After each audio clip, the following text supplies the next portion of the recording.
जय श्री कृष्ण जय श्री राधे। श्री गुरुभ्यो नमः। हरि ओम। ज्ञानानंदमयं देवं निर्मलस्फटिकाकृतिम् आधारां सर्वविद्यानां हयग्रीवम् उपास्महे। ओम नमो भगवते वासुदेवाय नमः। ओम नमः शिवाय शिवाय नमो ओम ह्रीं श्रीं क्लीं ऐं नमः। ನಮಸ್ಕಾರ ವೀಕ್ಷಕರೇ, ಶ್ರೀಕೃಷ್ಣ ಜ್ಯೋತಿ ಶಾಲೆಗೆ ಎಲ್ಲರಿಗೂ ಸ್ವಾಗತ. ಬಹಳಷ್ಟು ಜನ ಪ್ರೀತಿ ವಿಶ್ವಾಸನ ತೋರಿಸಿದ್ದೀರಾ. ನಿಮ್ಮೆಲ್ಲರ ಪ್ರೀತಿ ವಿಶ್ವಾಸಕ್ಕೆ ಆಭಾರಿಯಾಗಿದ್ದೀನಿ. ವರಮಹಾಲಕ್ಷ್ಮಿ ಹಬ್ಬ ಎಲ್ಲರಿಗೂ ಮೊದಲನೇದಾಗಿ ಶ್ರೀ ವರಮಹಾಲಕ್ಷ್ಮಿ ಹಬ್ಬದ ಹಾರ್ದಿಕ ಶುಭಾಶಯಗಳು. ಲಕ್ಷ್ಮಿಯ ಕೃಪೆ ಎಲ್ಲರ ಮೇಲೆ ಸದಾಕಾಲ ಇರಲಿ. ವರಮಹಾಲಕ್ಷ್ಮಿ ಪೂಜೆ ಮಾಡ್ತಕ್ಕಂಥ ಸಮಯ ಸ್ಥಿರ ಲಗ್ನ ಆಗಿದ್ದರೆ ಲಕ್ಷ್ಮಿ ನಮ್ಮ ಮನೆಯಲ್ಲಿ ಸ್ಥಿರವಾಗಿ ನೆಲೆಸ್ತಾಳೆ ಅಂತ. ಆ ರೀತಿದು 3 ಟೈಮಿಂಗ್ಸ್ನ ಕೊಟ್ಟಿರ್ತೀನಿ.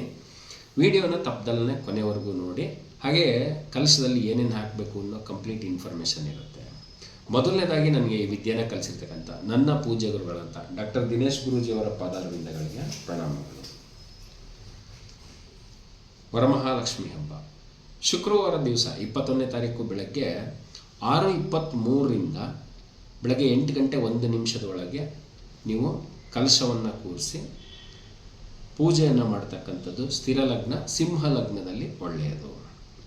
ಹಾಗೆಯೇ ಎರಡನೇ ಸಮಯ ಬಂದು 12 ಗಂಟೆ 9 ನಿಮಿಷ, ಮಧ್ಯಾಹ್ನ 12 ಗಂಟೆ 9 ನಿಮಿಷದಿಂದ ಮಧ್ಯಾಹ್ನ 2 ಗಂಟೆ 5 ನಿಮಿಷದವರೆಗೆ ವೃಶ್ಚಿಕ ಲಗ್ನದಲ್ಲಿ, ಅದೂ ಕೂಡ ತುಂಬ ಸೂಕ್ತವಾದಂತಹ ಸಮಯ. ಮೂರನೇದು ಬಹಳ ಅತ್ಯುತ್ತಮವಾದಂತಹ ಒಂದು ಸಮಯ ಗೋಧೂಳಿ ಸಮಯ ಅಂತಲೂ ಕೂಡ ಹೇಳ್ತಾರೆ. ಸಂಜೆ 6:22ರಿಂದ 7:55ರೊಳಗೆ ನೀವು ಲಕ್ಷ್ಮಿಯ ಪೂಜೆಯನ್ನು ಮಾಡ್ತಕ್ಕಂಥದ್ದು ತುಂಬ ಒಳ್ಳೆಯದು. ಅದು ಕುಂಭ ಲಗ್ನ ಆಗಿರುತ್ತೆ, ಅದು ಕೂಡ ಸ್ಥಿರ ಲಗ್ನ. ಅವತ್ತು ವಿಶೇಷವಾಗಿ ಲಕ್ಷ್ಮಿಗೆ ಪ್ರಿಯವಾಗಿರ್ತಕ್ಕಂಥ ಬಿಳಿ ಒಂದು ಸಿಹಿ ಪದಾರ್ಥ ಅಂದರೆ ನೀವು ಸಬ್ಬಕ್ಕಿ ಪಾಯಸ ಮಾಡ್ಬೋದು ಹಾಲನ್ನು ಹಾಕಿ. ಓಕೆ, ಹಾಗೆಯೇ ಅಕ್ಕಿಯ ಪಾಯಸವನ್ನು ಮಾಡ್ತಕ್ಕಂಥದ್ದು, ಅದಕ್ಕೆ ಸಕ್ಕರೆ ಮತ್ತು ಜೇನುತುಪ್ಪವನ್ನು ಕೊನೆಯಲ್ಲಿ ಮಿಶ್ರಣ ಮಾಡಿ ಏಲಕ್ಕಿ ಪುಡಿಯನ್ನು ಮಿಶ್ರಣ ಮಾಡಿ ಅದನ್ನು ನೈವೇದ್ಯ ಮಾಡಿ ಲಕ್ಷ್ಮಿಗೆ ತುಂಬ ಪ್ರಿಯವಾದಂತಹ ಒಂದು ಪದಾರ್ಥ ಅದು. ಹಾಗೆಯೇ ಕಲಶದಲ್ಲಿ ಏನೇನು ಹಾಕಬೇಕು ಅಂತ ಹೇಳಿದ್ರೆ ಅರಶಿನ, ಕುಂಕುಮ, ಹಾಗೆಯೇ ಒಂದು ಬಟ್ಲಡಿಕೆ, ಕೆಂಪು ಕಲ್ಸಕ್ಕರೆ ಸ್ವಲ್ಪ, ಲಾವಂಚದ ಬೇರು ಅಂತ ಸಿಗತ್ತೆ ನಿಮಗೆ ಗ್ರಂಥಿಕೆ ಅಂಗಡಿಯಲ್ಲಿ. ನಾ ಇಲ್ಲಿ ಹೇಳುವಂಥ ಪದಾರ್ಥಗಳೆಲ್ಲ ಗ್ರಂಥಿಕೆ ಅಂಗಡಿಯಲ್ಲಿ ಸಿಗತ್ತೆ. ಲಾವಂಚದ ಬೇರು ಸ್ವಲ್ಪ, ಹಾಗೆಯೇ ಒಂದು ಅರಶಿನದ ಕೊಂಬು, ಜೊತೆಗೆ 1 ರೂಪಾಯಿದು ಅಥವಾ 2 ರೂಪಾಯಿದು 6 ಕಾಯಿನ್ನು, ಜೊತೆಗೆ ಅರಶಿನದ ಕೊಂಬು 1, ಗೋಡಂಬಿ 6, ಬಾದಾಮಿ 6, ದ್ರಾಕ್ಷಿ 6, ಹಾಗೆ ಏಲಕ್ಕಿ 6 ಮತ್ತು ಲವಂಗ 6, ಸ್ವಲ್ಪ ಅಕ್ಷತೆ, ಜೊತೆಗೆ ನಿಮಗೆ ಸಿಗೋದಾದರೆ ಗೋಮತಿ ಚಕ್ರ 6, ಕಮಲದ ಬೀಜ 6, ಹಾಗೆಯೇ ಒಣ ಖರ್ಜೂರ 6, ಕವಡೆ 6.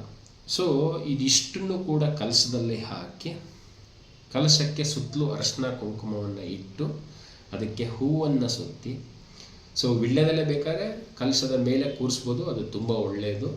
ಅದು ತುಂಬ ಒಂದು ಶುಭದ ಸಂಕೇತ ಆಗಿರುತ್ತೆ. ಹಾಗೆಯೇ ಈ ಸ್ಥಿರ ಲಗ್ನದಲ್ಲಿ ಲಕ್ಷ್ಮಿಯನ್ನು ಒಂದು ಪೂಜೆಯನ್ನು ಮಾಡಿ, ಹಾಗೆಯೇ ಓಂ ಶ್ರೀಂ ನಮಃ ಓಂ ಶ್ರೀಂ ನಮಃ ನಿರಂತರವಾಗಿ ಹೇಳಿ 1008 ಬಾರಿ ಹೇಳಿದ್ರೆ ತುಂಬ ಒಳ್ಳೆಯದು. ಬೆಳಗ್ಗೆ ಮತ್ತು ಸಾಯಂಕಾಲ, ಅಥವಾ ಬೆಳಗ್ಗೆ 540 ಬಾರಿ, ಸಂಜೆ 540 ಬಾರಿ ಹೇಳ್ತಕ್ಕಂಥದ್ದು ತುಂಬ ಒಳ್ಳೆಯದು. ತುಂಬ ಸರಳವಾಗಿರ್ತಕ್ಕಂಥ ಮಂತ್ರ ಓಂ ಶ್ರೀಂ ನಮಃ.